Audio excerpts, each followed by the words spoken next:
Everyone's responsibility is to sell, and it might not be direct sales from from B2B or from you to another client, but your responsibility is to sell your ideas and prove your value to other people. And what I'm learning through this is that a lot of the value that I think that I have and that I do have in my head is common knowledge to me. So it doesn't seem like that I'm providing a lot of value, but to someone that doesn't know what I do or what our business does, and something brand new to the concept of, digital marketing and Facebook advertising and stuff like that, it's a brand new thing and it's a very valuable tool. And it can be tough to go in and actually start selling things because due to confidence or due to not having enough experience in an industry.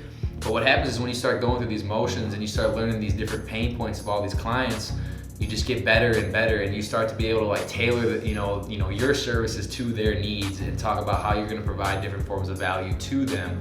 And I just had actually a sales meeting today that actually went pretty well. I'm hoping to hear back from them in the next 24 hours. I think I went in there and I talked to them about a system we're going to set up for their business, and how we're going to be able to provide value and bring in new clients to their business. And again, one thing that I've learned, even over the past couple weeks, is that just because I know something really well doesn't mean that my client knows it very well. So it's all about going and sharing your knowledge and proving yourself as the expert. And I know the sales process can be intimidating. I was super intimidated by it, but I'm slowly becoming more comfortable to it.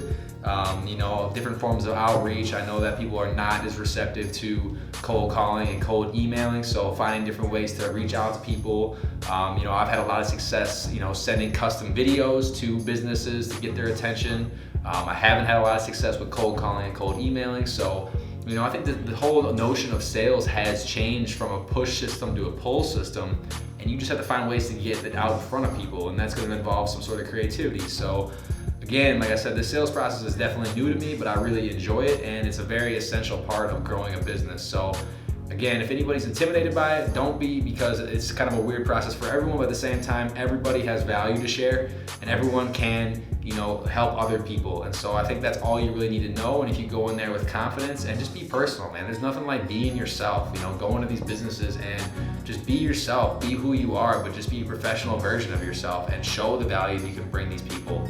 And I think that'll go a long way, and it'll really help anyone, who's still stuck in their comfort zone of not selling, get out of that comfort zone and be comfortable in selling their stuff. Because in order to grow, our number one responsibility is to sell ourselves to, again, whether that's to businesses or even just people. We need to be able to communicate our ideas, in order to allow ourselves to grow personally and professionally.